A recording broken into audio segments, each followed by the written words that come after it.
Yeah. So, to minimize, and what we're going to try to do here, we're too far behind, right? We're out of here at 4, right? You said 4:30, but 4:30, okay, good. Yeah, so we're good. So we're going to do this little practice forum. I'm going to walk through these 5 choices, and I'm going to get 3 of y'all to volunteer to facilitate. And then we'll kind of go back into facilitation mode. This is just a 1-page framing on childhood obesity, so you'll have to be one of the facilitators because this is one of your issues, I think. We'll see who else wants to do it. So another kind of NIF simple framing. So you can start kind of looking at that a little bit. I purposely, when I do my training, we try to throw people in before they feel they're ready, right?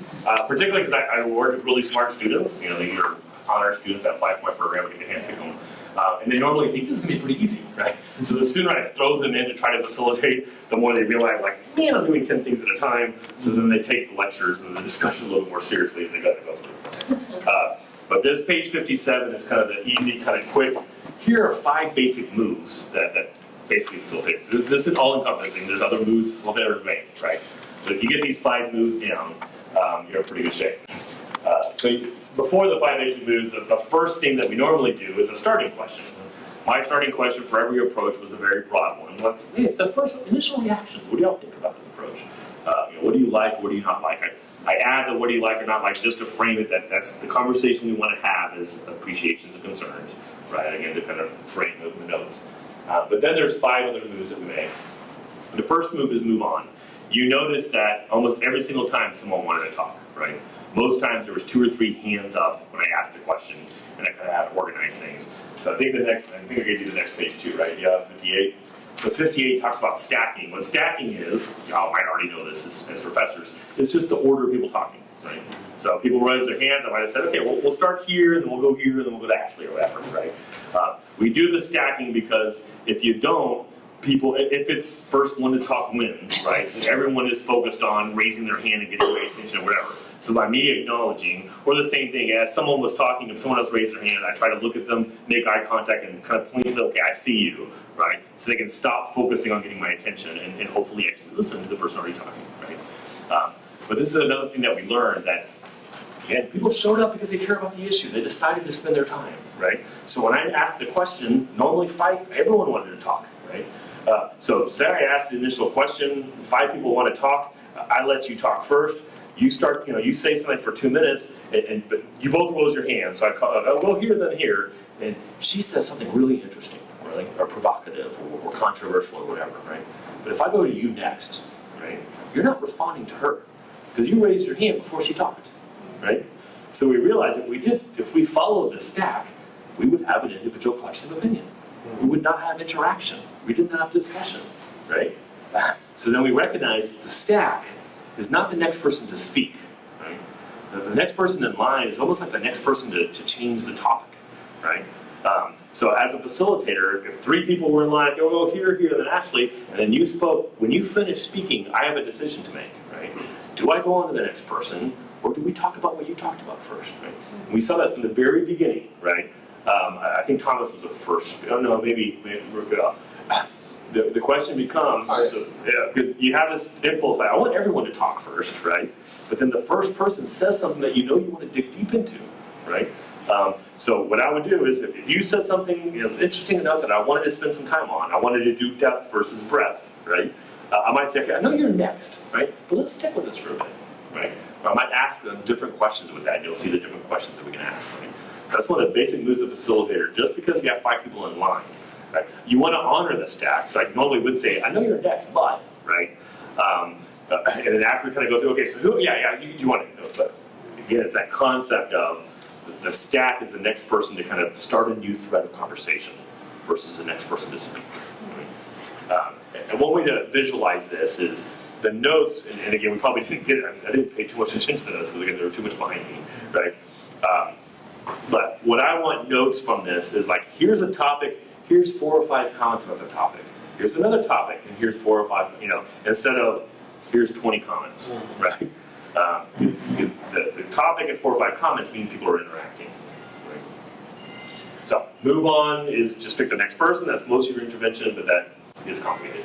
Paraphrase. Paraphrasing is huge. I gave you a whole page on paraphrasing. I think I left that one, right? Page 60. Paraphrasing is a critical skill for facilitators for lots of different reasons. look at page 60 for a second. There's a lot of good things that you can do with paraphrasing, and there's some bad things you can do with paraphrasing. Whenever you're paraphrasing, you're really saying that I'm better at words than you are, right? So you want to be careful with that, right? One of my favorite professors that has helped us train is a great paraphraser, but she paraphrases everything, right? So after the 12th speaker, you're like going, okay, enough, right? But essentially note-taking is paraphrasing. Wendy was just constantly paraphrasing. She wasn't writing word for word what you said, right? She was capturing what you said, trying to use your words as much as possible, individual specific words, but summarizing it slower, right? But paraphrasing can be important. I don't tend to paraphrase that much. I probably did a few examples, right? Okay, we train to paraphrase always as a question. Okay, what I'm hearing is this, is that right? Always make it easier for someone to kind of correct your paraphrase or say, no, you got it wrong. That moving from positions to interest and kind of talking about values, paraphrasing is a way to do that. So what I'm hearing is safety is a critical issue for you, right? What I'm hearing is the fact that things are unequal, so you're bringing out values, and that there's a power in paraphrasing that, especially when people disagree with each other, right? It's very hard for people that really disagree with each other to listen to that other person.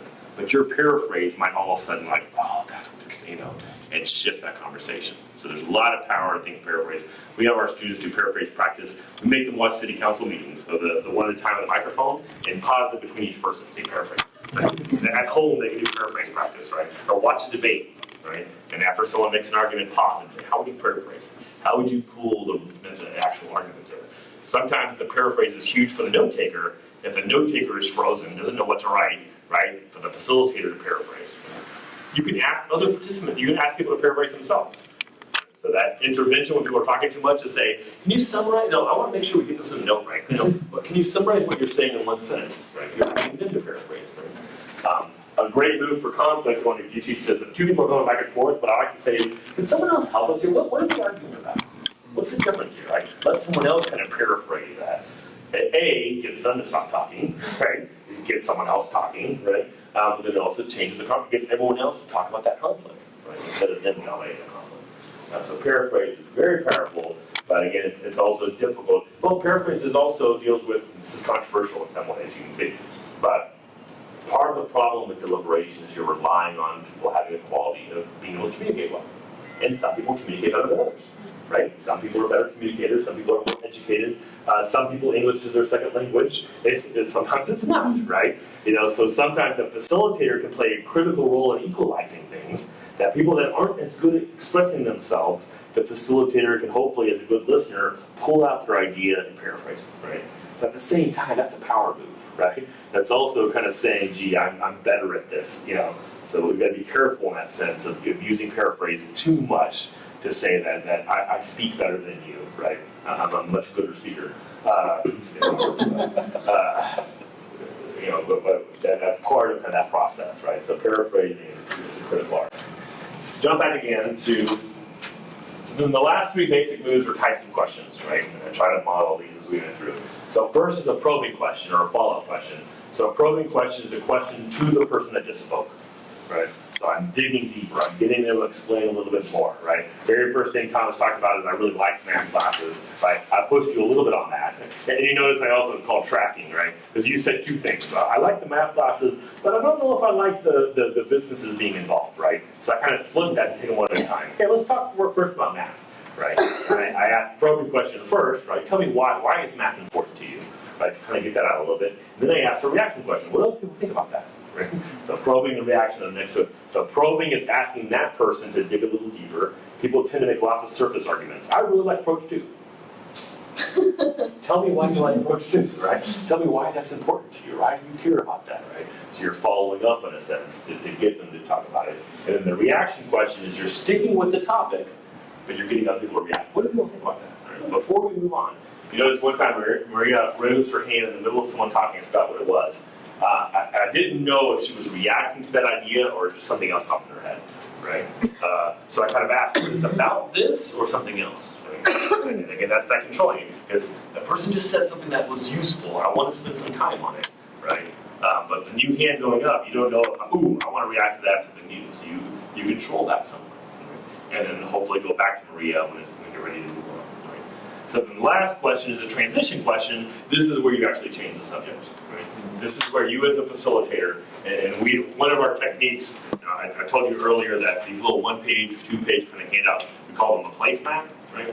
So the technique, we call it punting to the placemat. Right? This is another way of negotiating the first and second responsibility. You want to be impartial and you want to kind of then control the conversation, but as a facilitator, you know you're ready to switch, right? We beat this idea to death, right? We only got 20 minutes. We want to talk about a few different aspects of this approach, right? So the easiest way to do that without dictating is that, look back at this approach. I didn't have to do this here because y'all were pretty varied and kind of jumped around, right? But looking back at here, looking back at the examples, what haven't we talked about that we need to talk about? Right? I think at least once I said trade-offs, right? Yeah, I planted the placemat right there. I'll look at these. What do y'all think about these trade-offs? Do y'all agree or disagree with any of those, right? So that's where I'm not saying, look at trade-off number 2. What do y'all think about that? That's much more specific. I might do that, right? But the easiest way, again, the different levels of binary impartiality is, look back at here, what else do we need to talk about, right? Or I might pick one thing we need to talk about, right? Those kind of things. So transition questions. My students right now have picked topics for practice forums. They'll be doing practice forums on Tuesday. They've already been signed their issue book and their approach, and they're developing questions, right? So there's some questions you can develop beforehand. And I tell them each issue, each approach probably has 4 or 5 pretty useful ideas to really explore. So kind of come up with a question for each of those, but then be ready not to use them, right? Because the conversation flows pretty well, you might not need to, but you have in your pocket at least 5 transition questions to say, what are the ideas here about this? What do you think about that? And I particularly like the transition questions that highlight tensions, right? There's a tension here, what do y'all think about that? Yeah. Your move to the trade-off question was really good in the second approach too, because there was a high level of consensus. Correct. So then it kind of moved to. Yeah, so it's that same thing. If everyone likes an approach, everyone doesn't like an approach, you tend to then say, well, one of my favorite ideas, one of my favorite questions is always, people that really would support this approach, what's important to them? Right? It's that perspective-taking question. And it's funny because that normally gets a funny answer first, right? Someone will kind of say, wow, because they're greedy, like money, or they hate poor people or whatever. And then someone says, well, I guess they might care about, and then it opens up this conversation and they realize when you're really pushing people that disagree with you, what's important to them, right? We don't tend to do that psychologically, right? We want the people that disagree with us to not have good values, right? We want them just to be evil, right? But then when we really think about, okay, what do they care about? How can I make a really good argument against what I believe, right? Is a powerful kind of transition question or a powerful kind of perspective-taking question, right? That you kind of set up, right? So yeah, those are basically the 5 basic moves. You're either moving on, and that's often there's hands up, so it's pretty easy to always just say next speaker, right? You're paraphrasing for a purpose, right? To help the notes, to help dig deeper, to open up the conversation, to help people understand each other. The best paraphrases is when you paraphrase and the person says, yes, that's it, right? That's exactly what I mean, right? Then you feel like, hey, I've made a contribution. You're asking a probing question, which again is a question of that person. You're asking a reaction question, which is getting everyone else to talk about that. Reaction questions are obviously critical for interaction, right? We don't ask enough reaction questions. To get away from the one at a time in the microphone or the individual question of opinion, we need more reaction questions. And then the transition question, obviously the transition question is the facilitator taking the most power, right? I'm going to decide what we're talking about now, right? So you got to be careful of how you do that, and you tend to kind of leave them pretty flexible. Thoughts, questions, pushback? All right. Yeah. Yeah. Like, how do you end as a facilitator? So Yeah. I mean, yeah, but We have 2 minutes. yeah. Yeah, no, and it's, normally when we do these in the public, right, the same facilitator does the whole thing, right? So you're transitioning from approach 1 to approach 2, and basically you, like I said before, your impulse is to summarize, and it's so hard to summarize well, right? Part of, you can rely on the notes here, right? So you can, if you feel the need to summarize, you can say, obviously we kind of capture all these notes as we go. That's kind of summary. If I've done a good job in the front of the room, people know what information we're capturing, what we're doing with that information, what the next step is. They know that within a week on our website will be the raw, so a lot of that closure kind of stuff is there. Because it is difficult. Like, like I said, with the painter, the growth zone graphic, it Yeah. says come to closure, Yeah. but we tend not to do that. Yeah, because- We're not making a decision, right? We're not voting at the end. We're using this group to really think through the issue, but sometimes the groups are making decisions in some ways. Sometimes we use the key, I guess there's closure at the individual table and there's a closure in the large group. When we talk about process design tomorrow, one of the things that we talk about is closure. Like, what do we do? Because I love the advantage of small groups, but whenever you have small groups, then you have everyone wanting to know what's happening with all the other groups. I tend to hate report outs. Right? That notion of you have a big group, and at each table someone stands up and says, "Yeah, we talked about this and this and that." I think those are painful and horrible. Right? Because you can't do them well, right? And B, especially if it's a controversial issue, who at the table does that, right? So we still do report out sometimes, but I tend to use the keypads. So we kind of at the end of the, prioritize some ideas, get some sense of people have something. I tend to do, if we have public notes in some sense, I like to do worksheets that we can then post around the room. So we create a gallery walk. If people want to, they can walk around and see what other tables did, so there are all these little mechanisms you can do to kind of give people a little bit of sense of closure. Almost always, when we're doing an event, it's a long-term event. We like to already have the next date set, even if the next date is just a report. Like, in 3 weeks we'll have a report out if you're in, so that people feel like, because we know the impulse to think this conversation is a great conversation, but now it's gone in the wind, right? Yeah. So what do we do to make people feel like this conversation has been captured, right? And there's people that are focused on understanding this.